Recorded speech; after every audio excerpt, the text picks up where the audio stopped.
Welcome, welcome, welcome. We are live. We are live. Episode 59 featuring Chef Vern. Vern Thomas, the owner of Island, Thyme, Caribbean Grille. Sorry for my mispronunciation. I'm the worst when it comes to pronouncing and everything, but episode 59. So, we're flying through the episodes and everything. We have an episode tonight. It's a little bit later episode, but it's worth it, man. So I'm excited about this episode. The Elite Podcast, we stepping outside of our comfort zone. So we doing good things, man. We starting to hit our avenues and stuff on the Virgin Islands and stuff like that. And I'm just grateful for the opportunity to be able to have so many different people come on the podcast, man, and share the story and stuff. It's taught me a lot. It has taught me a lot at the Virgin Islands. So I'm just learning as well too, man. So big up to everybody. Dwayne Crowser, good night, brother. Good night. By the way, I rocking Dwayne and Fatty Newton. They did the clothing line. I got a few shots and stuff like that.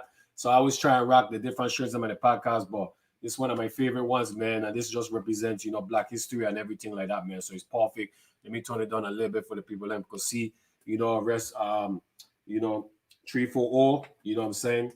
We got the different islands, so legit. I like this, the gold one, man. This one is legit. This is Royal, doing royalty with this one. But I appreciate everybody tuning in. I appreciate everybody logging in and stuff like that. I ain't gonna hold everybody hostage too long. I'm gonna get right straight to some of the shout outs, and then we touch on last episode, and we'll get right into it with Chef Vern Thomas, and also his son as well standing by. So this is some of the local people there from the Virgin Islands that they're doing the entrepreneurship and just representing and having their own businesses and stuff like that. So we got the legends340.com. We got Savory Eats LLC based in Orlando by Sheena Fontaine. We got the Good Life Apparel. Also follow on Instagram at Melting Pot Cooking Class, meltingpotcookingclass.com. We got Siboney Caribbean Restaurant. We got Apollo Legion. We got follow on Instagram, Island Destiny 340, Serenity Braids by Nikki. We got Rico Canario. His website is www.lulu.com/spotlight/R Canario. We also got Right Way Service Station located in Princess next to Avis. I think that's the only locally owned service station, gas station at St. Croix. We got Paris Enterprise. Follow on Facebook at Livewire Sports. We got Midnight Entertainment based out of Jacksonville. Follow on Instagram, Twitter, Snapchat, TikTok at The Real Midnight. Also follow on Facebook at Real Midnight ENT. We also got big up to Chico Harris, Next Level Up Printing. We got OliviaDesir.com. We got Bubbles Promotion. We also got follow on Instagram at Brino's Kitchen. Big up to Mona Barnes. Follow on Facebook at the City of Refuge Worship Center. They live stream every Sunday at 10 a.m. We also got AM Credit Repair LLC. We got Calypso Clothing LLC. And this is why Rocky right here tonight. So you guys check out Fatty Newton and Dwayne Facebook. I got to put your website on this, man. I keep forgetting. We also got Hungry Hearts Hustle, and the website is www.hungryheartshustleapparel.com as well. So big up to Wild Eugene. We got On the Edge Performance LLC. We also got C Boogie Talks. They come on every Thursday 9 p.m. He's gonna be on this Sunday coming up. So big up to Christopher Henry. We got our featured guest tonight, Island Thyme, and there's www.islandtimegrill.com. So big up to them as well. We also got Josiah James, and follow on Facebook and Instagram of Lifestyle Health Fit LLC, and the website is www.lifestylehealthfit.com. And also we got Mr. Brand, who was our previous guest. Kareem Lobo Brand. So big up to you and big up to your whole family and the Brand LLC as well. He could give advice on credit and financial, information and stuff like that, if you want to do business and stuff. So he has a lot of information on that, So we have Mr. Brand, our previous episode, amazing episode. He dropped a lot of gems. He was a tremendous athlete, in a multiple sports, and, he took up boxing later on. And, it was amazing to hear his story and how he had transformed his life and become a business. I was just say a business guru and everything. So it was an amazing episode, man. So if you guys got a chance, you guys could check out episode 58, man. 58 was a great episode, So a lot of information, man. A lot of information, a lot of motivation, So it was amazing. So I really enjoyed that as well too. So before we get started, let me just get this going here. So episode 59 featuring Chef Vern Thomas, the owner of you know, the amazing restaurant Island Thyme. I just draw a blank, by the way, so that's what happened. But anyway, I will introduce Chef Vern. Welcome to the Elite Podcast, man. It's amazing, and I'm honored to have you as well as your son as well too. So welcome. Hey, what's going on, man? Hey, Mumbai, good to see you, brother. Yeah, man, it's good to see you too, man. It's good to see you, brother. I appreciate you coming out, man. You guys just finished working hard, and it's just an honor for you guys to make it happen, man, tonight, man. So I appreciate you guys. Yeah, man, they've been really busy, and we just been blessed, with everything going on, with all the pandemic and all this stuff. The Father just been blessing us, and we've been happy to represent, man, represent the VI the right way. We's the father and son team running Island Time. So this is my son. I'll leave him introduce himself quickly here. Yeah, my name is Malik Thomas. I'm his son, and I guess I'm the manager here. I guess the manager. Man, you know you do. You know you do, man. My boy being modest, but he's a man who to hold it down, man. I ain't gonna lie to you, I can't do it by myself, my boy. And my boy to really hold it down and represent the right way and take care, preparing everything and taking care of our guests properly. So, I just wanted to at least bring him to introduce him so people know that, it's a father and son team running things here, and it's something that is important to make sure that, we are building and working on things generational, so wherever you work and you develop for the family, you pass it on to the next generation, But my boy he got, start working on shutting down the restaurant, you know what I mean? So he gonna bust out and we're gonna kind of continue the conversation, all right? All right. Yeah, man.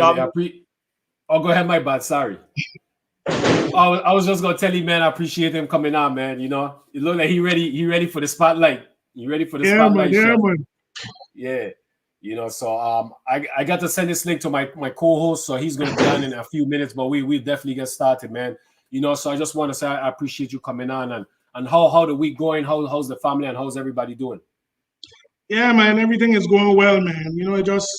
I'm thankful, and feel blessed, my son, you know what I mean, to be able to be in a position where, when everything going crazy in the world right now, we are able to, own and control our own restaurant and help to provide jobs for people and, also to help to feed people with, really nice Caribbean food inspired by the VI, you know what I mean? And, with Island Time, just to speak a little bit about Island Time, our menu, the food and everything is inspired by the VI. And, what if it's Rock City barbecue ribs, coconut shrimp braised oxtail. I mean, they got a little bit of something for everybody, you know what I mean? Good food, man. Good food, man. The food is amazing. That's the first thing I had to say, man. It's amazing, brother. The flavor is just unique, and it's a good place, man. So I really enjoyed my time when I was there. So well, I was saying I definitely appreciate the comments. Just to give a little background on myself. I've been a chef now professionally for a good 30 years. And started off washing dishes, my boy. So sometimes, those early jobs where you're trying to learn, ain't no shame, you know what I mean? Because it helps you to appreciate every different position in your organization, when you're running it. Everybody have full appreciation. And, starting off, from the time back when I was in high school, I graduated from Charlotte Amalie High School in St. Thomas, class of 91. And, from the time I was in high school, man, your boy was chefing, you know what I mean? So from small restaurants to some of the biggest hotels in St. Thomas. And really, man, back in 1995, when Hurricane Marilyn came and tear the place down, my boy, it was almost 80% devastation. You know what them hurricanes will do with the islands, man. And from there, man, I just get married that year. and me and the wife, we decided to move to Orlando. We had to make sure we go someplace that don't get too cold. You know what I mean? 'Cause we ain't trying to be up in the freezers. Yeah, that's true. That's true. But after moving up to Orlando, we were working at some of like the big casual dining restaurant chains where I was able to help to develop and create food for a lot of those big players. Yeah. But at the end of the day, we all have blessings with our talent, and you have to be willing to take the chance and step away. You know what I mean? And have the Father bless something that you're trying to create for yourself. Because sometimes if you're not careful, you could easily become exploited. And them years are fly by and you quick. So right now this is like going into our 4th year now. Open at Island Time, and the Father just been blessing it, my son. So we're very thankful. Yeah, man. Yeah, man. Definitely, brother. You got to be thankful for that. So, we have one of our guests here, one of our hosts, I should say. We have Stephen Panghaj. So Hey, what's going on, man? Pang, you kind of low. Yeah. Can you hear me better? Now your volume's still low, real low. I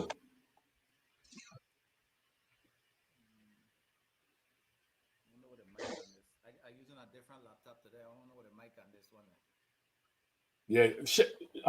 Vern, you can hear him good. I can't really hear him good. I can't hear anything that you're saying. Okay. Yeah. All right. I'm gonna try a thing here. Okay. So Go ahead. Continue. yeah. So Vern, so you said you guys moved in '95, right, to Orlando, and you was working in some of the restaurants, correct? If I'm not mistaken. Yeah. Now, how was what was the motivation for you to decide to start your own business, your own restaurant? Well, I mean, I'll be honest and tell you, right? Like when you're working in those corporations and stuff, you're trying to climb the ladder, and the more years that fly by on you, and you making major contributions.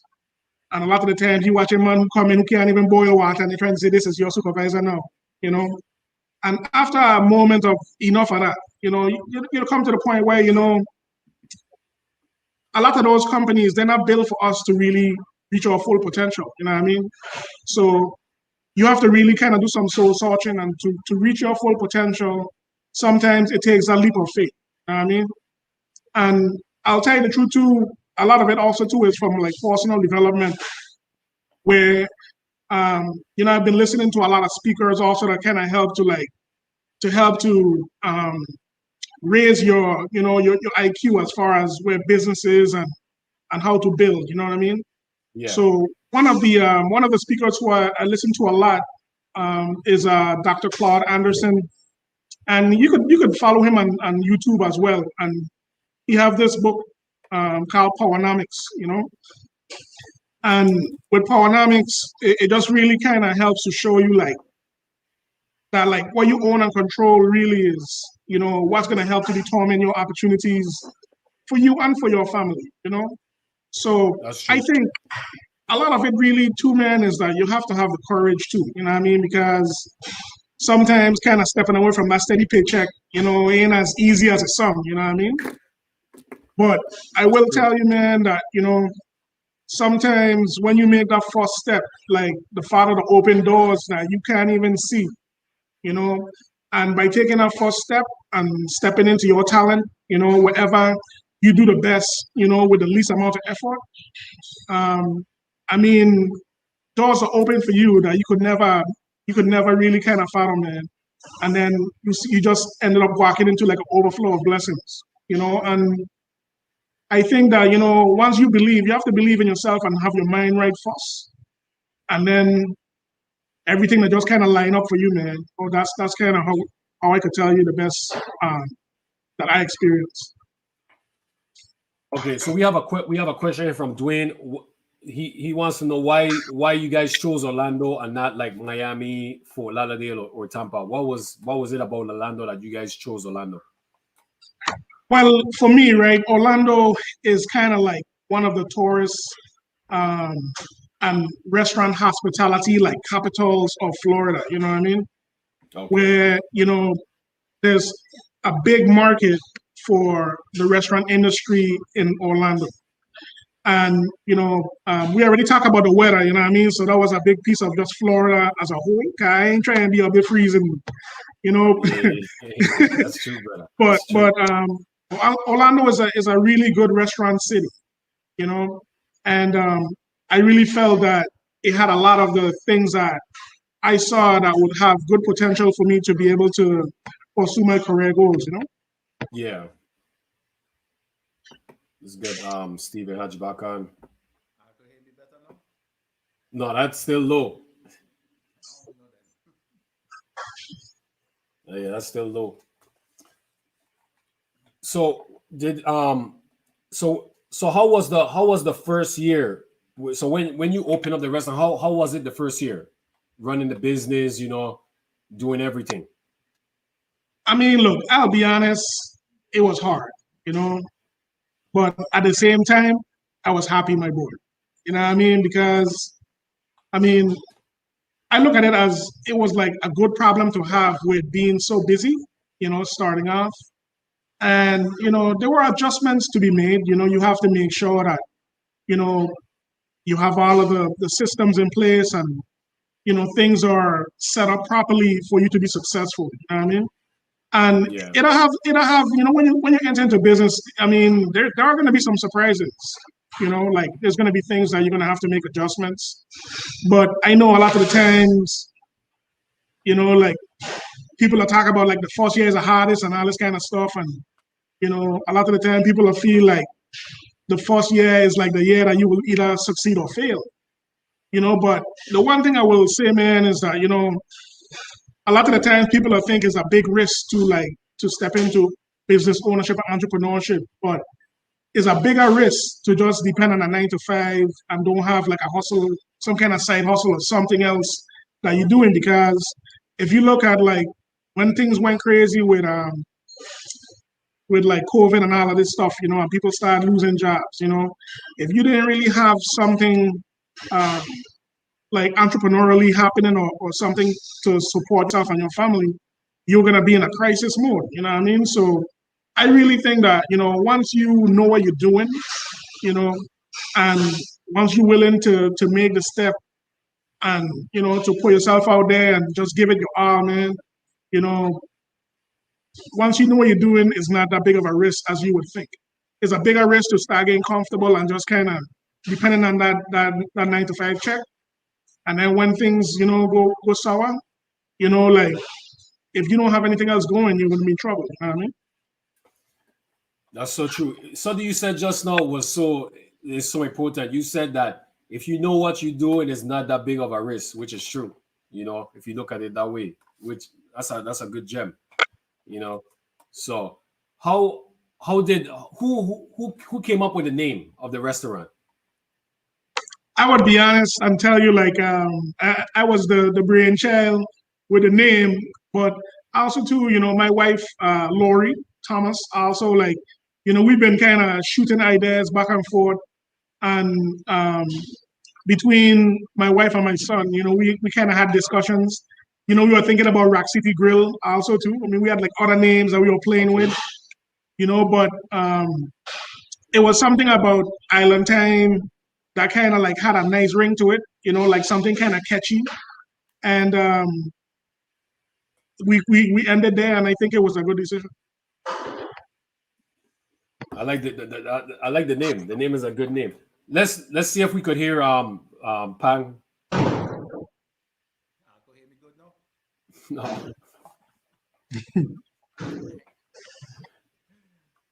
don't know, Mr. Yeah, I could be barely. I give it a direct connection, so I don't know, baby. Good night, everyone. Good night, good night. Appreciate you guys tuning in and supporting Chef Vern Thomas. So I appreciate you guys tuning in and everything. So appreciate you guys.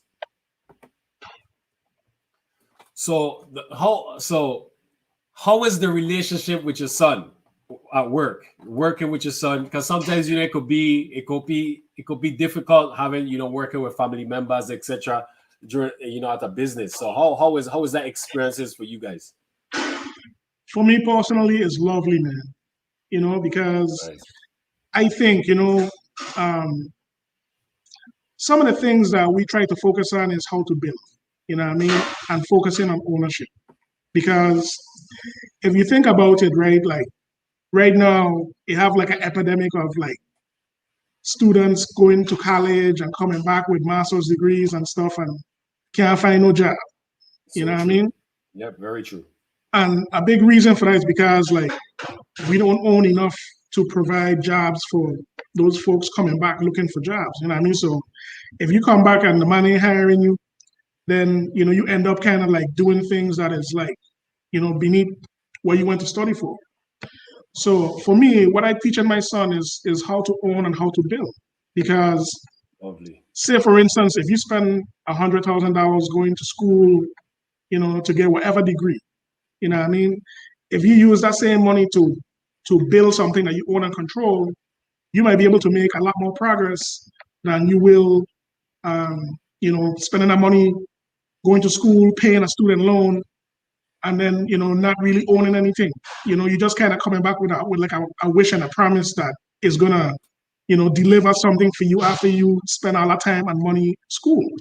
And it's not that I'm against school, you know what I mean? School is important, but I think ownership is more important, because when you look at a lot of like the most successful folks like in the country, they're not necessarily college graduates, it's Very people true. that create companies and build, corporations and things like this.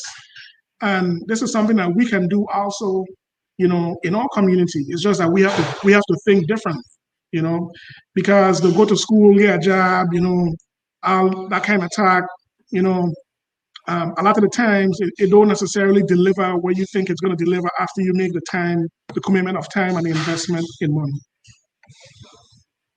That's true. That's true. And that's the important thing, man. A lot of the billion-dollar companies, million-dollar companies, however you want to label them as, they do the same thing. They keep it in the family. Like you said, a lot of them is not even say college graduate, and some of those guys even drop out of college because they had that vision. And they gamble on themselves. And you said it earlier. If you know what you're doing is not a risk, and they felt like they know what it was doing, and they made it happen. And they have kept it in the family. And you pretty much have the blueprint, and you doing the same thing. So you definitely inspiring a lot of people. Well, I glad to hear that, and I think it's just something where, a lot of the times it's just to have the courage, you know what I mean? The courage to make the first step. And I just want to also, I just want to say also too that it don't necessarily mean that it's gonna be easy, because I mean my average day might be 12 hours a day, 6 days a week, Yeah. and it is what it is. But for me, you got put a work in now so you could chill later. You know what I mean?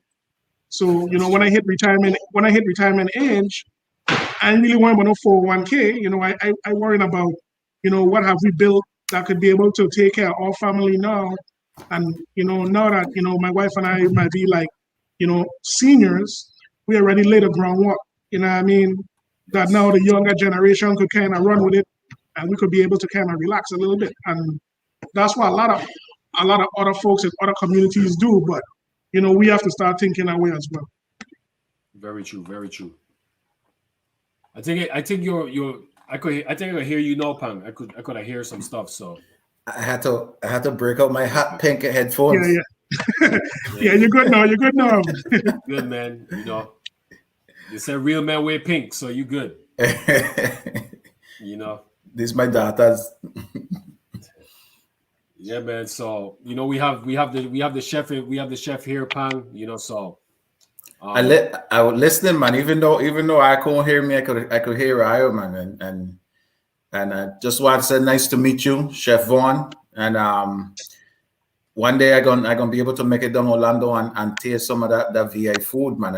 Everything's sounding good so far. Yeah, man. Mumba don't came by and don't test it out already, you know, so you can vouch for me. I hear you all, yeah. Yes. It's true. We have a question here from Dwayne real quick. How did you pick the location in Orlando? Well, hey, I'm gonna tell you something, man. That was funny, you know, like we was actually trying to find a location on the west side of town first, right? And the west side of town is kind of a little bit more saturated with Caribbean restaurants. And I mean, we were to the point we were ready to close on the location. You know, it was around like the Cockman area, you know. Yeah. And then it had like a new landlord or something that came in and I looked like he was kind of getting greedy and was coming up with some kind of like crazy lease that just wasn't right, you know. So at that moment, it was like a little disappointing, you know, because like we're trying to like, you know, get this thing off the ground. And, you know, sometimes you'd have a little couple bumps in the road, you know, in the process. But then, and then, you know, when you open in a restaurant, you have a lot of different things that you'd have to spend on to like have the infrastructure with the drains and, you know, like the hood system and all these different things you need to be able to operate, right? So the first location, you know, we was hoping that everything was going to go through. It didn't work out. And I ain't gonna lie to you, my boy, the location where I am right now, this actually just like fell in my lap. You know, that's why I had to really kind of say, look, it's the blessings, my boy, right? Because this location, and then also too, it was like a second generation restaurant where it had a restaurant that was here before that they didn't do well. You know, so a lot of like the things that I would have had to spend like to put in the drains and the hood system and a lot of the other things was already in place, you know. So that was like a huge win for me, you know. Plus I live like in the area, like so I'm like, you know, 10 minutes away from the location. So it was like, to me, it was like a total blessing, you know. Yeah. And that's why, you know, I'm a firm believer that, you know, like, you know, when you're trying to do what you're trying to do, man, you put God first, you live right, do what you need to do, and you kind of like keep the faith and keep pressing forward, man. And doors are open for you that like you couldn't really imagine that were going to happen, because I was thinking like, hey, I want to get out of that first location on the west side, and we were like ready to sign and we were ready to go. But, you know, for whatever reason, that wasn't in the plan. And the Father kind of had something better for us. You know what I mean? So I was like, hey, you know, so I was just very thankful for how things unfolded. And the other good thing about this side too is because we're not so overly saturated on the east side, that like a lot of people will come to us because they don't want to take the ride all the way over on the west side, you know. So I have a lot of people on this side from the Caribbean as well. And is a big convenience for them. So I mean, it's just a win for us all the way. Nice, beautiful. Pang, you could jump in anytime. I was gonna say, like, speaking about locations, like, is the one location you're talking about on the east side, is that the only location you have right now? And are there any plans opening up another location? Maybe your son could run it. Steve, my question already, Pang. All right. Well, hey, look, to be honest with you, my boy, we are more looking at a franchise plan right now, where we are actively franchising in over 20 states right now. Because, you know, I'm not necessarily looking at just how many like single restaurants that I own under my own like umbrella, but partnering with, you know, franchise owners where, you know, whether if they're in California, you know, Miami, you know, Las Vegas, wherever they want to be, you know, that we already have the systems, the recipes, the processes, and everything kind of laid out. So, you know, we could scale on a larger level, you know, more than just saying like I have one or two restaurants. Because the thing also too is that, you know, you have to have a balance with your personal time management and, you know, having time for the family as well, you know. So if we have a growth plan where we're able to, scale to like, 50 or 100 restaurants, we don't have to own every one. But owning the rights and, the concept itself, partnering with people, then you could be able to just receive royalties. The same way, like, a McDonald's open or like a Burger King or any of those other kind of restaurants, you know what I mean? So I think for us, we just have to challenge ourselves to think larger, you know what I mean?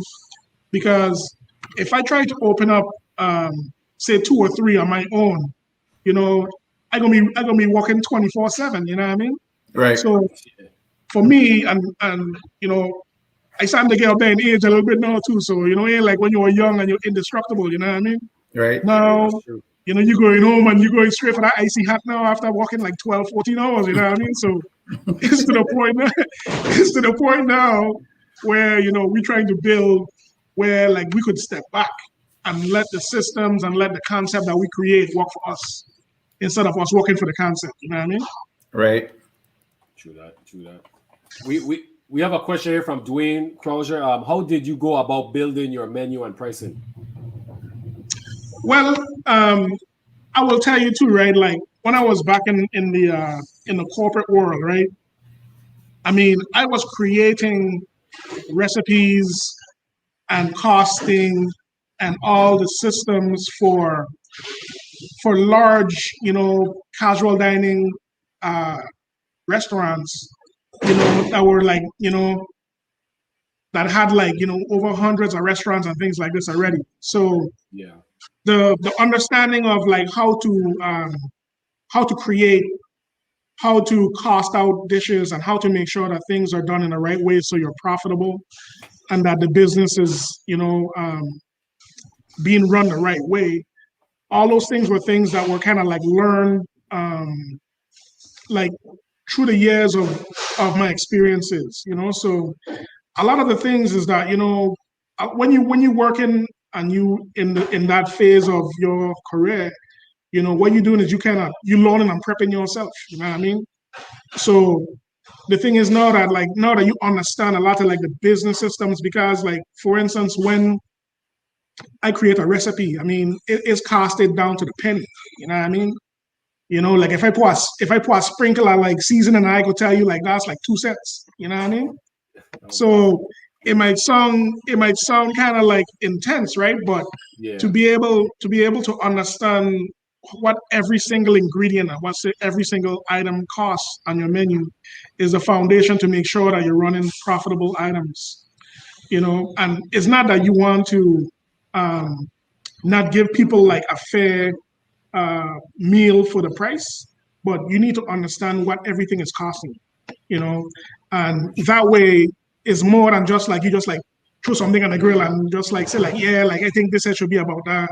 Like, it's more detailed down to like a specific, detailed science of creating, So a lot of the times, this is why like mom and pop restaurants struggle a little bit, because if you don't have those systems, then your costing is all over the place, And any business owner will tell you, man, like cost of goods and the way that you create and design all of your items, that's like the foundation of your success or failure. That's good, man. Yeah. And I may have missed this, so excuse the ignorance. How long have you been in business, and how did COVID-19 affect business when the pandemic started? Well, we've been in business now, it's about 4 years now. And I'll be honest and tell you, man, that, what happened to us is that like COVID was almost like, it was a transition period that happened where for a lot of like the large places that, require a lot of like hundreds of people to come and sit down and dine in and things, like when people weren't like comfortable going out to sit down in restaurants, a lot of them really like started like transitioning to like takeout and delivery, right? And, with us being a smaller spot, because we only have about 30, 32 seats, right? I mean, even though before COVID, like most of our business was takeout and delivery, and we would still have seating for people who want to come in and dine. Yeah. So it had like a transition in the industry where people were more like focused on takeout and delivery more than going to sit down. So for us, it was a benefit for us. I mean, it was a blessing for us. And I'm I'll be honest and tell you, like, I remember sometimes, like, I was thinking that, hey, I would like to be like close to like a movie theater or like in one of them town centers or one of them places where like you have a lot of people. But when I look at how everything changed, that those places that were like depending on movie theater traffic and some of those other types of traffic to come to them, they're hurting more than ever before because when last you went to a movie or any of them kind of thing, Right. So for us, I look at everything, like how everything played out. It was just a total blessing for us.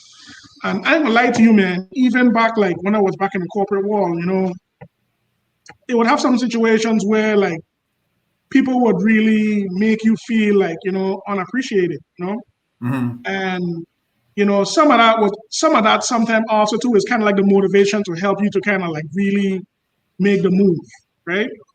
But the thing is that like after I made the move, a lot of those same folks who are there like just really trying to make your life difficult for whatever their personal reasons were, when my restaurant is thriving, a lot of them same people now jobless, and it's not to say like I celebrate it now because I don't want anybody to be struggling, Right. but True. it just shows you sometimes that instead of like putting so much energy trying to like find a seat at somebody else's table, you know what I mean? Focus on building your own table, you know what I mean? Focus on building your own business, your own empire, you know what I mean? Mm-hmm. So when you kind of give that kind of energy, even though if you work in 12, 14, 16 hours a day, man, everything that you do is for you. And you can see the direct benefit of what you're doing. You know what I mean? Right. Your kids watching you, they see the work and what it takes to build something. And I think with entrepreneurship and building, man, it's just something that we need to talk about more in our community because a lot of the times,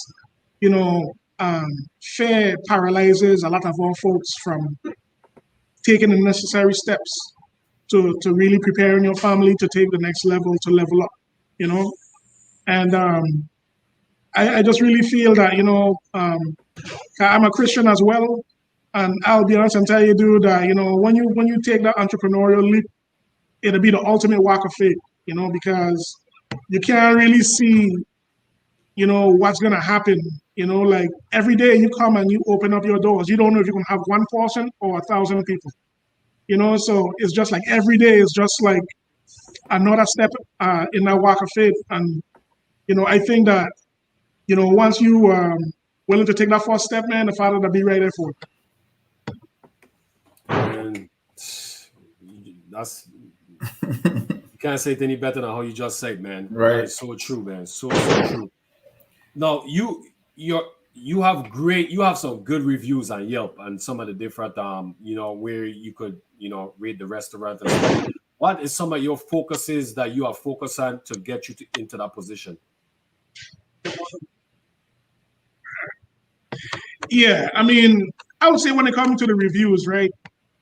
I'll be honest and tell you, man, that we just try to really focus on like some key fundamental things, making sure that like every single meal is a reflection of us. You know what I mean? That every single thing that we do, is to the best of our ability to make sure that there are no like no shortcuts, and also to make people feel appreciated, because they could go anywhere to spend their hard-earned dollars, So, I mean, even if we're busy, I'd try to come out, talk to our customers, thank them for coming in, see how their meal was, and then also too, if like something went sideways, it gives us an opportunity to fix it right there, So like people don't have to leave with like a bad experience in their mind, So, and the other thing that we try to do too is we try to respond to every review, and and it takes time because besides like Yelp, there's also Google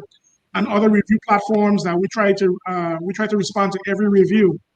And I'll be honest and tell you too, that sometimes you have some haters too, you know what I mean? Like, you have a lot of people who love what you're doing, but also too, sometimes you have some haters, you know, and the reality is sometimes, man, you have to be willing to understand that if you're not doing anything substantial, you won't have any haters, you know what I mean?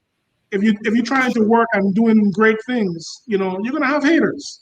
So whatever the situation is, we just try to take the high road and we focus on, you know, the next great experience, you know, the next great dish that we create, you know, and just keep moving forward, you know, because I mean, of course, your heart is in there, and when people say things, sometimes it could kind of hurt your feelings, but sometimes you have to take the emotion out of it, you know, and just really take care of business, you know, take care of business and, you know, don't let like one hater kind of like, you know, kind of slow down your momentum. You know, you just gotta keep pushing forward now.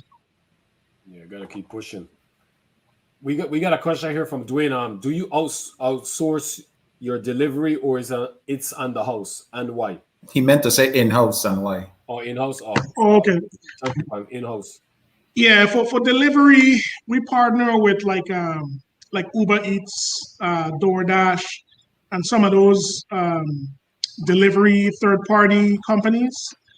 I mean, I'll be honest, you know, I was at one point exploring if I could do delivery on my own, but you know, with like when it comes to like business insurance and some of the other type of things, it makes it really difficult, you know, because like for instance, if you have like employees that deliver food using their personal vehicles, is like issue with like their personal auto insurance and things like this, and it becomes messy. So for us, even though you pay a percentage to those delivery companies, it's just better. It just works out better that you can provide a service, and then also too, those companies have like a large platform of people that use them. You know, and one of the things that we saw, which was actually a blessing for us, is that you know, like our delivery sales don't really take away from our like people who come in and buy food. You know what I mean? It's like incremental. It's like gravy. You know what I mean? So it's like the people who use the delivery platforms is just like in excess of all of our normal customers. Okay. I meant to your backsplash, is that a painting or like a wallpaper, and like how you came up with that design on? Yeah, it's kind of more like a wallpaper, but I work with like a design company that helped me to like create my my logo and like kind of like the look and feel of the restaurant. And you know, for us, you know, it's important that you know we represent the VI and not be ashamed of it. You know what I mean? Because one of the things up here in the States, man, is like if you have an accent from the islands, you Jamaican automatically. You know what I mean? And it's like, look, I trying to break away from, you know, people thinking like everything Caribbean is Jamaican. You know what I mean? Right. And it's nothing against my Jamaican brothers and sisters, but you know, there's a lot of islands in the Caribbean, man. Yeah, right. And you know, the VI needs some love too. You know what I mean? So Facts. so I trying to make sure that I push in the VI as hard as I can. You know, I promote it on the website. All the pictures in the restaurant on the wall is like pictures of St. Thomas, and you know, I really try to definitely let people know, like, hey, this is where we're from, because you know, I think that you know, a lot of who we are is just based on where we grew up, man. Because I ain't gonna lie to you, man. Up here in the States, you know, it's tough. You know what I mean? Like if you grow up here and you have to deal with a lot of the challenges that you see every day, dealing with other groups of people and how they are kind of dealing with you and things like this. You know what I mean? If you have to deal with that from a youth man all the way to a grown man, it'll beat you down after a while, you know. But I think growing up home, you know, we grew up home, you know, seeing, you know, black police, you know, if there's an issue, like when a man show up, like, hey, you worrying about if you're dead and them kind of thing, you know what I mean? You know, when you seeing business owners, is we like owning and controlling, like, most of the businesses and things down there. I mean, you have some different groups of the Arabs and stuff like that too. But from what I experienced living home versus when I come to the States, I mean, I think it gives you a strong foundation to not be shaken by, people and some of their beliefs and how some people are being up there. You could just use like that foundation and build from there coming up to the States. Nice. So what's the popular the most popular dish on the menu? Well, my boy, jerk chicken all day long. I ain't gonna lie. Jerk chicken is super popular.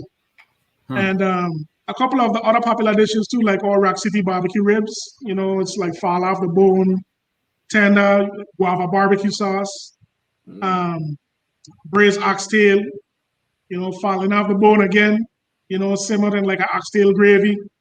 Cook that thing for hours and hours and hours, miss, until it's jumping off the bone. I mean, those are really popular items for us. I mean, it's to the point where, I mean, sometimes it's just hard to keep up with the demand. You know what I mean? Right. I look at that as a good problem to have. Very good problem. And that lead me into my next question. Like, do you guys cater? I was just that was my next question too. That's crazy. Yeah, man. Man. We cater up to 1,000 people, and we do we do weddings, special events, private dinners. And I'll be honest and tell you, man, back when I was in the corporate world, I mean, catering became like my side hustle. You know what I mean? Mm-hmm. Because I ain't gonna lie to you, like when I was experiencing some things where I felt unappreciated, I had to start like really kind of doing some soul searching and just really looking at like, what can I do to improve the situation? Because to me, if you ain't happy, like if you ain't doing it, if you're not willing to do what it takes to kind of make things change, then don't bitch. You know what I mean? Right. So you gotta start making changes. So for me, we started catering, and that was kind of like the start, man. Where it started to become popular. We start like doing a lot of weddings and different events, and from there, we just made the decision to just make the moves.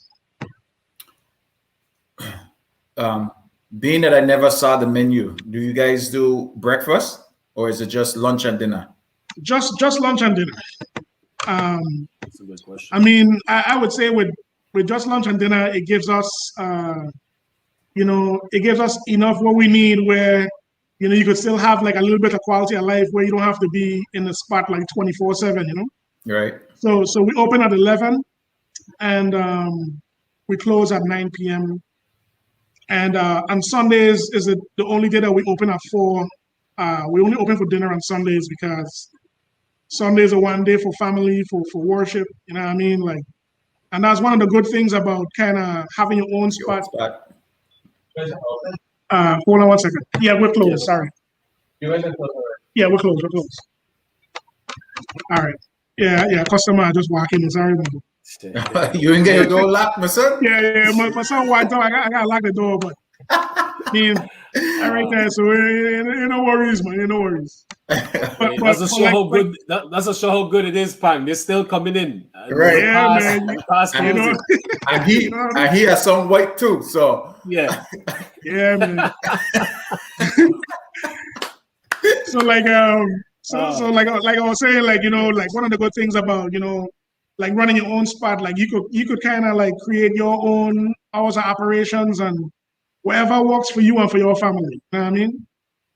So Sunday we decide early on, like, look, this day is a day that we're gonna keep for us. You know what I mean? We have meals as a family together, sit down. You know what I mean? What if we go out or cook at home? We go to church. We spend that time for us. You know what I mean? Because I think sometimes it's important to not like be obsessed with just making money. Also, you know what I mean? Facts. You want to be able to make money, but you want to have that balance where family first, man. Because if things go the wrong way, like family is number one. You know what I mean? Mm-hmm. That's right. Before you ask doing question, because he was talking a little bit about time. So in a day, like what does your time entail? Like how early you gotta get to the restaurant to prepare and like on your busiest day, like how late will you have to stay to clean up? Well, I will honestly tell you, right, that I design our menu to a point where it's so fine-tuned right now that I could open up this restaurant for business in 1 hour. You know what I mean? By myself. You know? So I normally will come in like between 9:30 or 10 o'clock in the morning. And we open at 11. And at the end of the night, we close at 9. By 9:30, 9:45, we out the door. So it's just to the point where the team is trained, the team is polished, and they know the expectations. Right. So and I'm a hands-on owner as well. So I don't just be like walking around saying like do this, do that. I in the grind with my boys, you know what I mean? Cooking, prepping, do whatever we need to do, you know, building the brand. And go ahead. Yeah, so like building the brand, and then, you know, so we try to manage our time and try to be efficient. And also too, when it comes to like, this is also part of, on the creative side with menu engineering, that, you know, you need to make sure that when you create a menu that you have enough cross utilization of ingredients and different things. So like, you don't have to create like 10 and 20 different one-off things that just for like one item, you know what I mean? Right. So a lot of those type of systems and the way how you like create and engineer your menu will determine like how difficult it is to execute, how difficult it is to prepare and get ready for service every day. I was gonna mention too, I saw I had like a question on the screen about like what separates all jerk chicken from a Jamaican jerk chicken. Yeah. So what I will say, right, is there is some things that are similar, but you know, like jerk is almost like a style of island barbecue. You know what I mean? Right. Like an island style of island cooking, like from a barbecue standpoint in the islands. And there's some things that we do that is still very similar, like the marination and the cooking and the seasoning and things like this. But then, you know, we have like all little special sauce and different touches and different things like this that helps to bring a little bit of uniqueness, you know what I mean? Because I will say that, you know, one of the things, like if you come to a restaurant, is like we're not like a lot of the other Caribbean spots. And I don't mean that in a negative way or any different way. It's just that we make everything fresh to order. You know what I mean? Like you come in, you order your chicken going on the grill, you know, your fish or whatever, you know, going in the saute pan, and your food is made fresh. Every single dish is made fresh, you know. Where, you know, with some other Caribbean places, like they kind of have like the hot table buffet kind of setup where food just kind of like sitting there forever, you know. And for me, I think that, you know, with all freshly prepared, made to order style of preparing our food, it just helps to make things much fresher. Like, and to me personally, it just kind of helps to elevate the level of food. Right. And I think that, you know, those different things help to make a difference, because a lot of the times when you going out, especially when it comes to food, you know, like sometimes when you go to different places, like it'll have certain things that are like kind of say like, man, just the way how they do this, like I gotta go back for that because I can't find it no place else. You know what I mean? Right. But if you was just kind of like, you know, just following like a sheep, like following everybody doing the same thing, is nothing really to help you to stand out, to give your brand like a special kind of feel. You know what I mean? That's true, because you could definitely taste you could taste it in the food, man. You know that it start from it being fresh, man. We have a question here from Dwayne. Wait, before you ask Dwayne question, Dwayne Trinidad question. So you were talking about like having a fine-tuned system and everything, and pretty much the way how you run your business, you could be out the door by 9:30. So that leads me to my question. How is your hiring process, and do you hire out of your Caribbean region? Like do you hire outside the VI region? Well, I mean, when it comes to hiring, we pretty much go through the interviewing process. And a lot of the kids who are working with me, like a lot of them started working with me from high school, you know what I mean? And some of them in college now. And to be honest, like I would I would actually have to say, like, my son, he's like my human resources department, man, because all his boys is all his partner them and thing is who's our team, which Wow. for me is nice because it kind of have a level of respect. And the one thing I will say also too is that for a lot of the young brothers, man, like in my role, I didn't necessarily look at myself as being like a role model, you know what I mean? But for a lot of them young brothers, man, especially like communities where sometimes they have a lot of single parent households. A lot of the times, man, like they come into me with like real life stuff, like just trying to get advice and and for me, it's good that I could help to provide some mentorship and some coaching for them brothers too, man, because a lot of the times, like, all young men out there want to do right, but they just don't have like they just don't have like that father figure or that coach to help to guide them, you know what I mean? Mm-hmm. And sometimes they end up just making bad choices that kind of like mess the life up.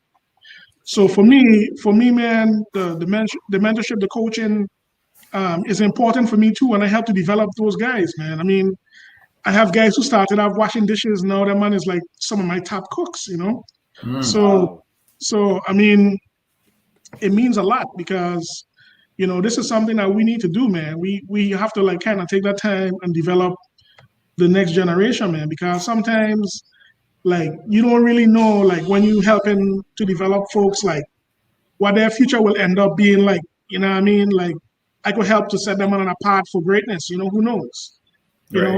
And to be honest for you too is like a lot of the times they're looking at you as like as a black man, like trying to, run a business and do it the right way. And, for them, you don't see a whole lot of that. You know what I mean? So I think that is something that they respect. And I try to treat my whole team with a level of respect, just like it's family. You know what I mean? So I've seen situations where, we get hit so hard, like, we get so busy that like it was almost like to a point of being almost a little overwhelming.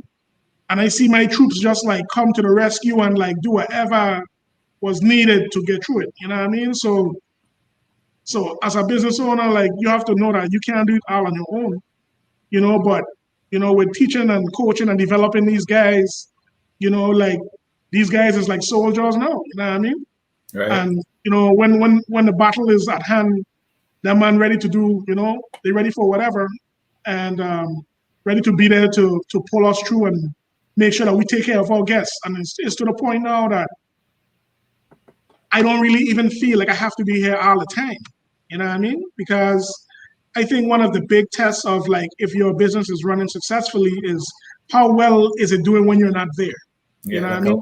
A well-oiled machine. Yeah, it is so much about when you're there, like micromanaging everything. You know what I mean? It's like when you're not there, like, are they still following the procedures? Are they still making sure that the guests are comfortable and being taken care of and doing the right way, doing things the right way, cooking the food the right way? So all those things, man, all those things make a difference. And I'm very proud of my team. My son, who is 20 years old now, I mean, my boy, he'd make me proud, man. You know what I mean? Because it's a lot of responsibility I have on him, you know what I mean? Right. And I really feel that I'm preparing him to be a leader, you know what I mean? I'm preparing him to grow and to do things, to do big things. And I really feel that he's accepting a challenge and he's making a difference, And it's just something that, as a father, man, when you have your kids involved in your business and you see them kind of, really running with it and kind of making major strides is a good feeling. It is a good feeling. We have Does it slow down his young adult life? Like he still hang out and being that he has such a big responsibility? Well, I mean, look, I think he's still, he's still doing the little thing on the side and having friends and doing whatever, you know what I mean? But I think that he understands that business is business. Right. And then, like, he's going to have time to have fun, but he understands that, business is a priority. You know what I mean? And the other thing is, too, is that for me, I try to make him feel, I try to make him feel appreciated for what he's doing. You know what I mean? Because I'm just trying to have him just working hard and not like reaping the benefits too. You know what I mean? So, right.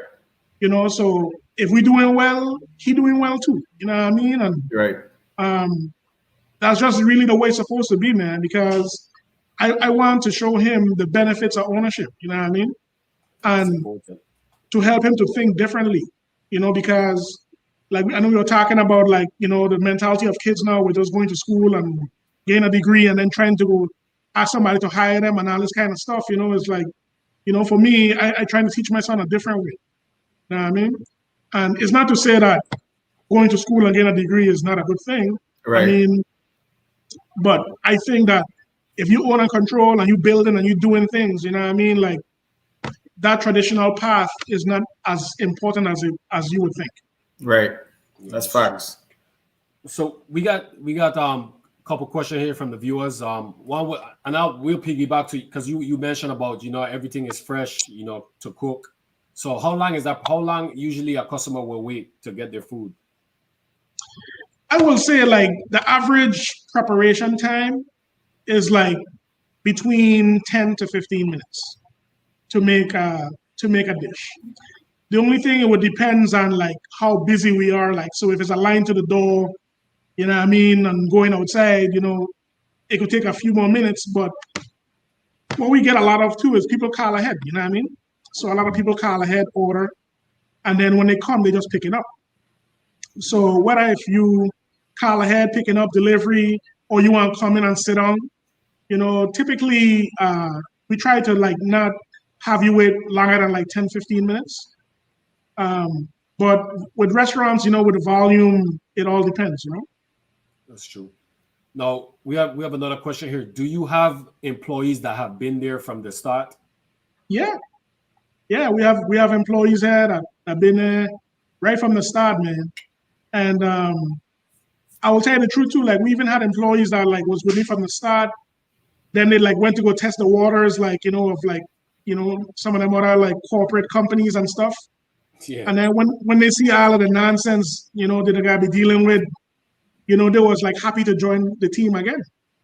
Because I'll tell you the truth, dude, like, sometimes for all young men who are out there, like, all young women out there working for those companies, they have like so much silly rules and restrictions and all kind of stuff that like a lot of the times it's just a lot of unnecessary drama, you know what I mean? Right. So for me, with running my company, it's just like, look, man, once you understand that when customers are in the building and we busy, like, 100% focus and, handle and take care of business properly, if you want to look at your cell phone or text somebody or whatever, I mean, I'm thinking ain't no big problems to me. But I mean, look, I have some companies out there, dude, when you walk in, if you like answer your phone or text somebody, they're ready to fire you, man. So I just really feel like, a lot of them kind of things is just silliness, you know what I mean? And it's like different types of control to make you feel like, you're just an employee or whatever the case is. But right. for me, we have a family vibe, dude. That everybody feels like there's like an equal contributor to our success. And, when you're running your own company, you could kind of have your own policies and procedures to kind of make the environment more pleasing, you know what I mean? And I think a lot of our young men who are here, or young women who are here, appreciate that style of management. I'm sure of it. Nobody like micromanaging and all rules, and I am sure that's a good environment to be in. And it builds character too, because you don't have to have your boss like behind you telling you what to do, and your workers come in they know their routine. They know what they have to do when they come in the building, and I don't need boss, behind me every minute telling me what to do and having to tell me go here, go there, or keeping me in line. It says a lot about you as an owner. Yeah, I think one of the things also too is sometimes some people that leave like position go to the head. You know what I mean? Like they just want to be like coming in with a big head, trying to like kind of boss people around and push people around and stuff. And that's not cool and it's not necessary, man. And for me, that's one of the things where like I feel that when we start really like giving more of a focus to owning and controlling, I mean, you could kind of set things right. You could kind of have the right environment. You could help to position and develop all young men and young women and show them that like, look, man, this is the way how we're supposed to be dealing, And then also too, it's just really also to help them to understand economics also too. You know what I mean? Because a lot of the times, like the economics is kind of like the foundation of like what's going to determine how things are going to go in your life in a lot of areas. So I really feel that to be able to give them the tools that's necessary, because a lot of the times we don't get a lot of misinformation in our community, dude. And also we have to understand about the power of like group economics, supporting each other, supporting Black business without like feeling like you have to get a hookup if you come to like support a Black business. You know what I mean? Right. I mean, sometimes if you have people come into your Black business, they like trying to find a fault, but they'll go to like the other man and like everything cool. And for me, I think that, we have to understand that, like, look, man, we're trying to do it the right way. We're trying to take care of our customers and make you feel appreciated.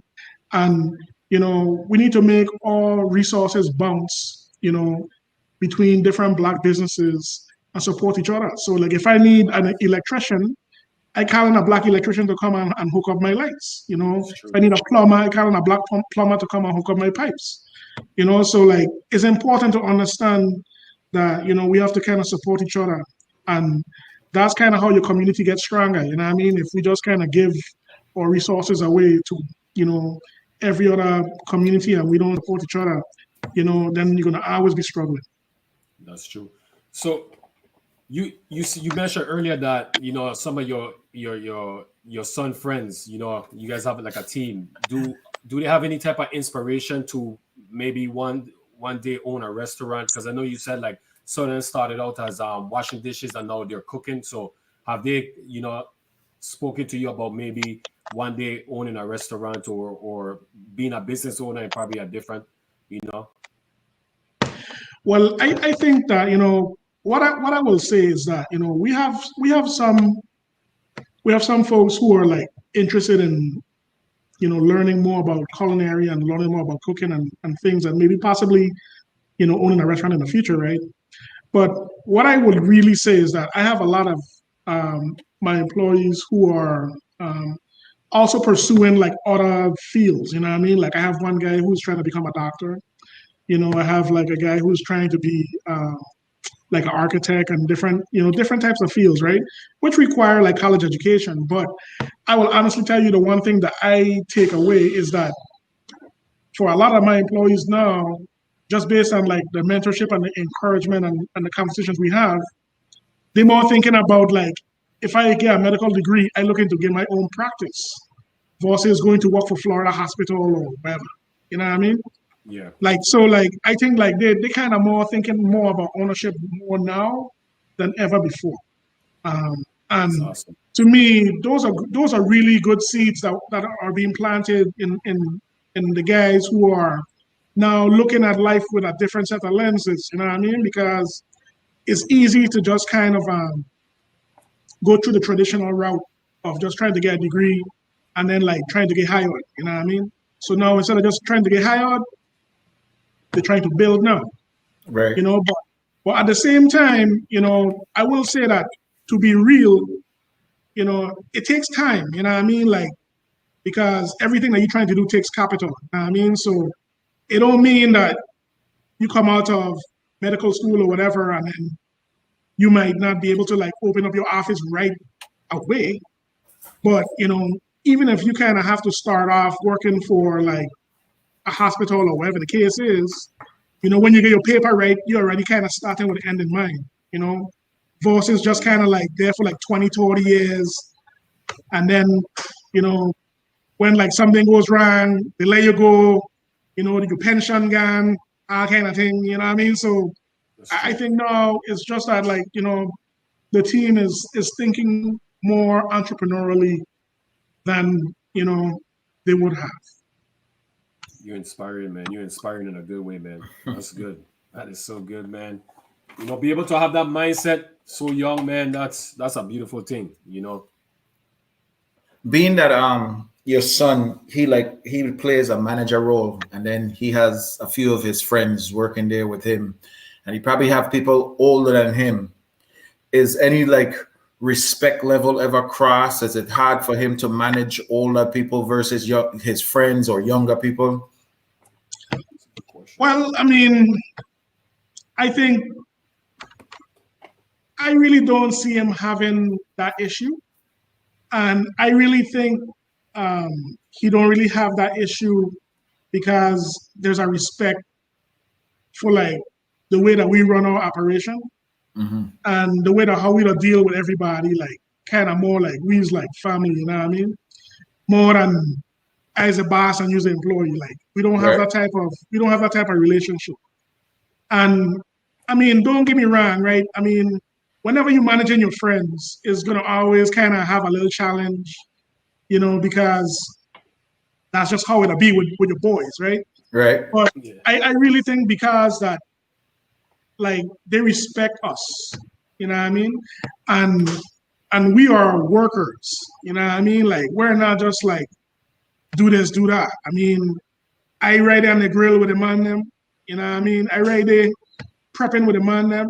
I cleaning up with the man them, you know what I mean? So, like, we in this thing all the way, So, I mean, I even had like one of my employees tell me like he worked at a couple different places and he never see a business owner like as involved in the operations as me. I tell him like, look, I mean, I come from washing dishes. Yes, I go, my boy. So it ain't like, some people who are just like kind of big, they just walk into position, not knowing how to do nothing. You know what I mean? Like for us, whatever we accomplish, we have to own it. We got grind it out. We got make it happen. You know what I mean? So, I really feel that, being able to be there and do whatever needs to be done, it kind of leads by example for the team. I mean, it had nights where like, something happened, a dishwasher ain't come in.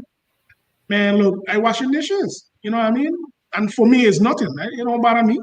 Right. You know what I mean? So if this is my spot and I washing dishes, and they have cooks, you don't think they're gonna feel like, hey, like I need to wash some dishes too? Right. Yeah. So I think that, it's just management style and environment, man. And people respect that, because definitely. I mean, look, I'm the first person in the building, and a lot of the time it's the last man out. I'm the last man out, and they see the work that goes on. But for me, it's just really about building and putting things in place and putting systems in place. So when your boy hit like 55, 60 or whatever the case is, I ain't dependent on no 401k and them kind of thing. You know what I mean? I have the businesses that are developed and doing what needs to be done, so we could be able to live comfortably in the senior years. Yeah. Man. That's the way it should be. Facts, man. You are a great role model for them, man. They're lucky to be able to work with you, man. You lead them by the right example, man. And you have something going where you could pass down for generations, the generational wealth where you could just pass it down to your son pick up where you left off, and then when he have kids, he could pass it down to his kids, and just keep going, and you, like you said, you want to partner up in like a more franchise environment where you have that royalty coming in. You know what I mean? And it's good, man, and a good way to think, because you very seldomly hear that from Caribbean people, because we come from a small island, and a lot of times we have a small way of thinking. You know what I'm saying? And true. I think you have the right mentality. I think you're in the right generation for that type of mentality, because if you could see, a lot of kids are becoming millionaires young because they're taking advantage of all the opportunities that's around them with how technology is developing. So I think you could bridge that lifestyle with your the mind frame of thinking like a McDonald's, and use today's technology and with a combination of your skills to make that happen. So I wish you all the best with that, and good luck. And I'm gonna be in Orlando to taste your food soon. Oh yeah, man. Sure. I appreciate it. I only got a 2-hour drive, and that's nothing. Remember, I could tell you I like driving. That's nothing. Like driving, yeah. Trust me. Anybody from the VI I know coming, we got to go to we going to your spot, man. The food is amazing. I ain't even lying, brother. I'm telling you. Yeah, well, I appreciate that, man. It means a lot. Yeah, man. So we're gonna try before we close out here tonight. First, I'm gonna ask you: did you have anything that you wanted to touch on, or you wanted to bring to the light to the people, man? Before we get to some fun things and close out tonight. Anything you want to touch on? Anything you want to advertise? Anything? Well, one thing I want to talk about too, because a lot of the times this is like one of the biggest challenges, like when you're trying to step off, you know what I mean, and do something on your own, is how to raise capital, you know. So I will tell you that the main thing is, man, is you have to really invest, you know what I mean? And a lot of the times you have to really like make investments and do things when everything's still kind of going all right. You know what I mean? Like, even though if like you're going through some stuff like on the regular 9 to 5, you know, you gotta start working and investing and doing things to prepare yourself, because, you know, the capital, having the right mindset and then having the capital is the two things that's kind of like the major like roadblocks to be able to kind of like step off. You know what I mean? So I will be honest and tell you that for me personally, one of the things that is one of the most powerful investments that we had focused on was real estate, you know, and that's something that could really help to make a difference, you know what I mean? So, you know, what if it's starting to own your first home, you know, looking at investment properties, whatever the case is, you know, like, it's going to take paper, man, you know, but if you don't really start to like lay the groundwork, because I'll be honest and tell you, man, like I was investing for maybe like 10 years before I had really kind of like walk away, you know? Mm. So I just want to just kind of say that like, it's not an overnight thing, you know what I mean? Like you kind of have to have a plan, you know, because for many of us, we ain't no rich uncle, you know what I mean? We ain't no inheritance and all that kind of thing, you know what I mean? You got to find a way. And then, to be honest, a lot of the time, the banks ain't trying to help us. You know what I mean? So you got to try and find a way to help yourself. So kind of like, you know, having that mindset to get your paper right, get your mind right, and then, you know, do what you love, and then, you know, put God first and you will be successful, man. That's what's up. Well said, man. Well said. Well said. Before I let Mumba ask a fun question, I gonna ask my fun question. I just want to say this real quick. Calypso Clothing, they gonna be in Orlando coming up, so they definitely gonna be touching down, Chef. So all right. And hopefully I can link up with them, and we all be there at the same time, man. So that'd be lovely. When is that? Because maybe that would be my weekend to drive down. Let me Fatih or Dwayne, point in the comments. Dwayne, tell me, but I can't remember. Let me see. I'll look. All right. Yeah. So growing up, being that you as a restaurant owner, growing up in the Virgin Islands, and you could even name. We're gonna do two things. So give us some of the 5 best places you like eating back home, and then the 5 best places you like eating in Orlando or anywhere in the United States, matter of fact. Okay. Well, I mean, with back home, it was a lot of like, smaller spots, like Bo Peep, when I used to be making them party and thing. Victor's Hideout, they used to do a nice job down there too. It was kind of like a lot of like smaller spots, man, where you just kind of go to like certain places just for like some of the specialties. You get like the Freako them and thing. Right. Then I might also have like Market Square. And I mean, my whole thing is going to be like St. Thomas, you know what I mean? Because that's where I grew up. And I mean, they had a couple other places, that did a nice job, and then, when it comes to like some of the sit-down places, like, Chart House was nice. But then they had like more on the hotel side, where like, because for me, I was like one of the top chefs at one of the hotels there before I had moved away. So, like, the Ritz-Carlton, Sugar Bay Resort, they had a couple places over there that man had some nice restaurants and was doing nice things. I mean, in the States, I mean, we have like some different places. I try to not like call out business names up here too much, but I could just tell you like different types of cuisine that we enjoy. It's better for me to like not call out people up here, you know what I mean? Right. I see. But, That's a businessman pang. yeah.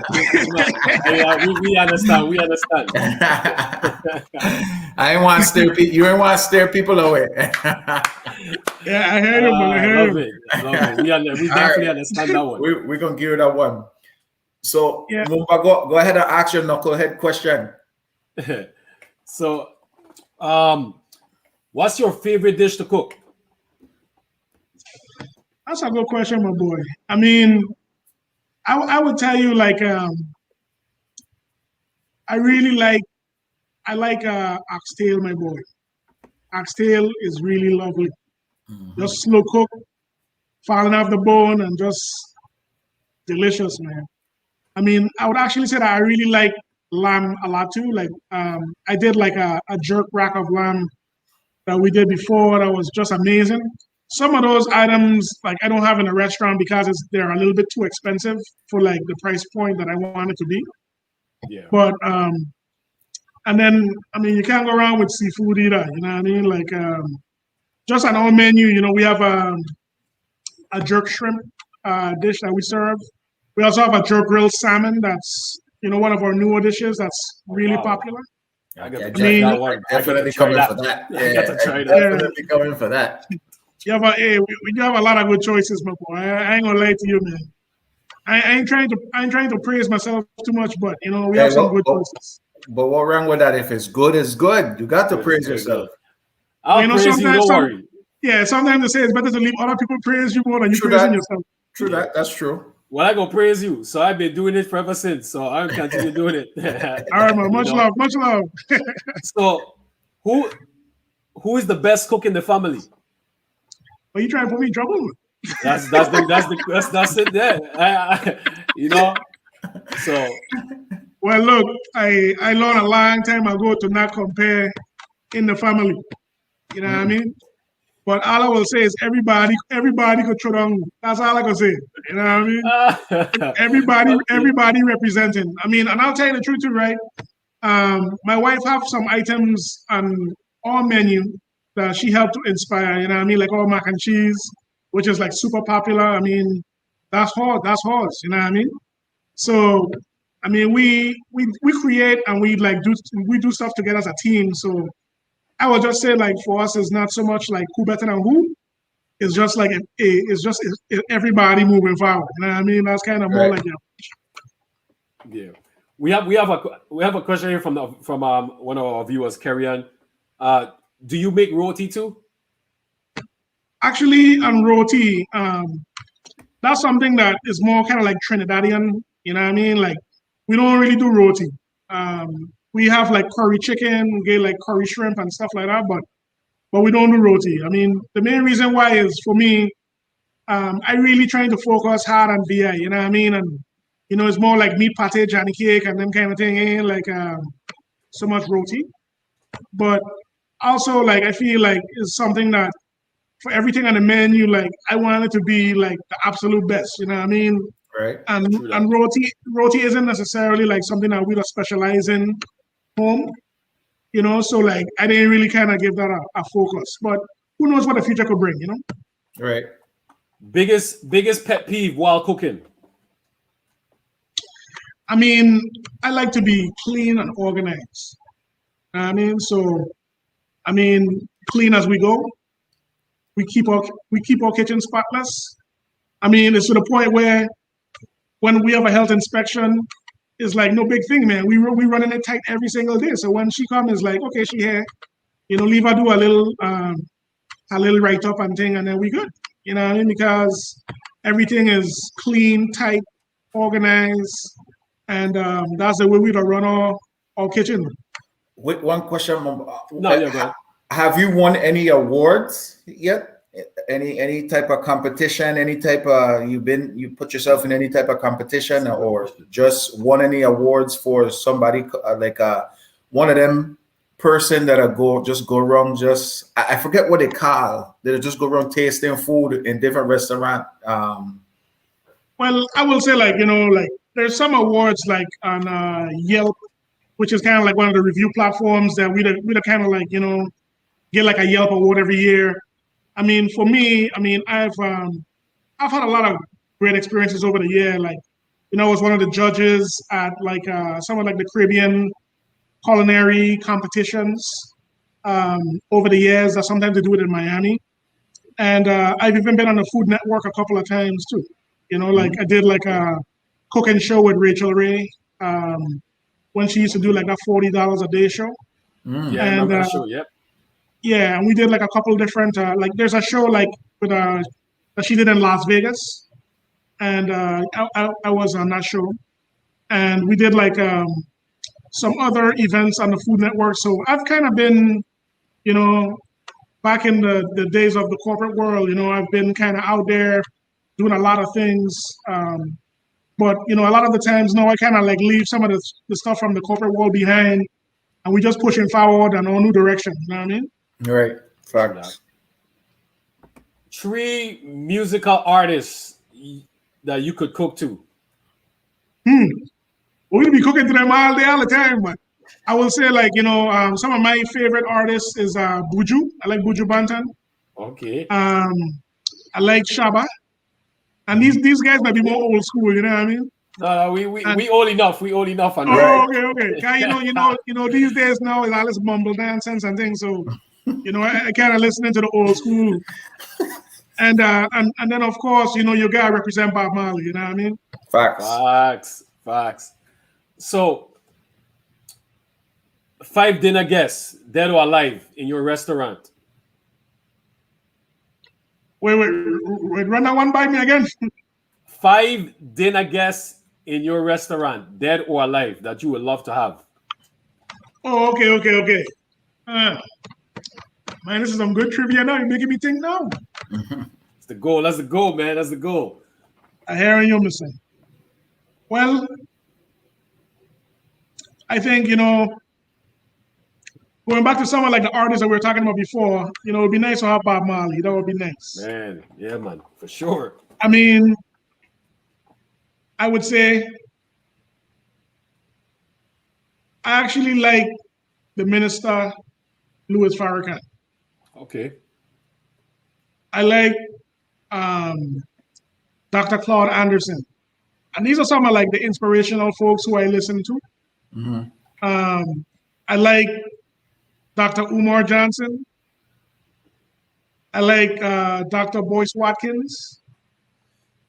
And I think too, man, you just gotta go back to the Messiah and say, Jesus, man, come true. Right. Man, that's gonna be some deep. That would be some deep conversations at the dinner table right there, brother. I like those. Yeah, that's some deep. And so that was the end of the you know, some of the questions, you know, from off top, you know, man. We appreciate you, man, for stopping by. This is you. He's our first chef, right, on the show. Yes. Okay, Yeah. you was Unless we have some secret chefs that Chef, right, but yeah, officially, yeah. you was the first official chef that we had on the show. When Mumba created this baby, we it was more about basketball, but we just love the fact that we the opportunity that we could present for people to showcase their talent, and as well as present their legendhood, because for sure you're gonna be I'm sure you're a legend by now when they're in the Orlando area and back home and wherever your talent took you, because it does sound like you have the personality that'll leave a mark wherever you go, and that's big, you know. And we definitely need more people like you coming out the VI and representing us abroad. So Facts. we just appreciate you having the time to especially as late as it is right now, you know. Glad you were able to sit down and chat with us and the viewers and just share your story. Hey, well, I appreciate you guys, man, and you know, I mean, we have a lot of very talented folks from the VA, you know, that living in the States and abroad, and I think this platform here is awesome, man, because you know we need to network more, you know, and share our experiences and help each other, you know. So I appreciate you guys, and you know, if there's an opportunity to come back on again, you know, we'll try and hook up. Definitely, man. We love to have you back on. You know, definitely. Real quick, is any shout outs you wanna give? You know, any other, you wanna list name any other your co-workers, anyone, any shout outs, family members, anybody? And anybody who you would like to see us interview, you could also drop a name. Okay. Hey, well, you know, for me, I'll give a shout out to my wife, Lori. I mean, she's been my inspiration, helped me to stay focused, helped me to be a better man. You know what I mean? I'll also shout out my pastor, Terrence Gray. I mean, he always, you know, have full support, you know, and helps us to, you know, stay focused and help to keep us going in the right direction. And, you know, we have a really nice relationship with our church at St. Mark AME here in Orlando. And just, you know, with my immediate family, my dad is up here also too, Riel Thomas. And I will say that, you know, watching my pops kind of work hard for so many years growing up, you know, it's nice to be able for him to see his kids kind of making things happen, you know. So much to pops. And that's pretty much it. And who would you like us to who would you like to see make it on our platform? You know, I'll have to give some thought to that, you know, but I think that, you know, any kind of like inspirational leader that can help to provide some more insight on, you know, building entrepreneurship. I don't really have a person on the top of my mind to say, but, you know, I'll give it some thought. And when we circle back the next time, I'll have some more information on that. But Great. I think that's kind of what I have for now. So yeah, real quick shout out to Akin, you know, because he's the one that made this happen for us, you know. So definitely big ups and shout out to Akin, man, making this happen, you know. Yeah, Akin comes through here all the time, my boy. I mean, my boy that stay with a joke salmon, you know what I mean? So so he was telling me about you. So I was like, okay, I have to reach out to my boy, and I'm glad that we got a chance to connect, man. Yeah, man, definitely, man, definitely.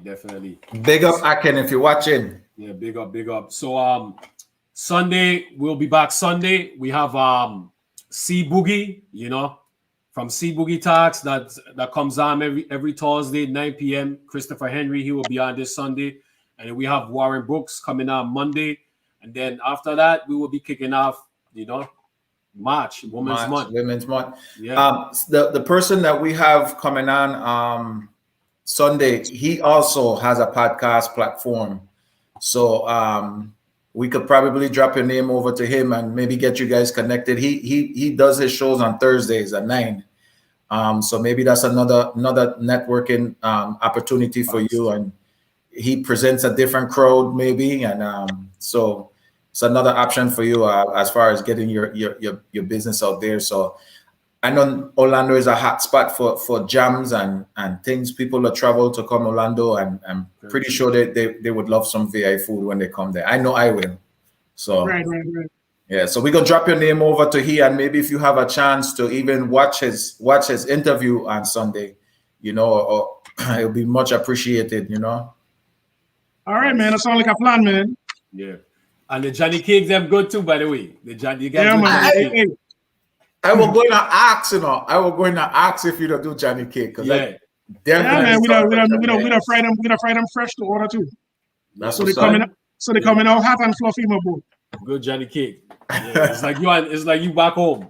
So Yeah, man. I keep in March 20th because I saw it come up on the screen, Mumbai. I keep it March 20th. Yeah, 20th All to 21st. Calypso Clothing, they will be down. So, you know, definitely. Shout out to all the viewers. Shout out to everybody asking some amazing, great questions, man. I appreciate everybody coming out to support, you know, Chef Vern Thomas, you know, the owner of Island Thyme, Caribbean Grille. So I appreciate all the viewers, man. Appreciate you guys always supporting the League podcast and everything, you know. So I appreciate everybody. Much love, everybody. Be safe. You know, God bless everybody. Good night, All right, Chef man. Vern. Take it easy, man. Yes, sir.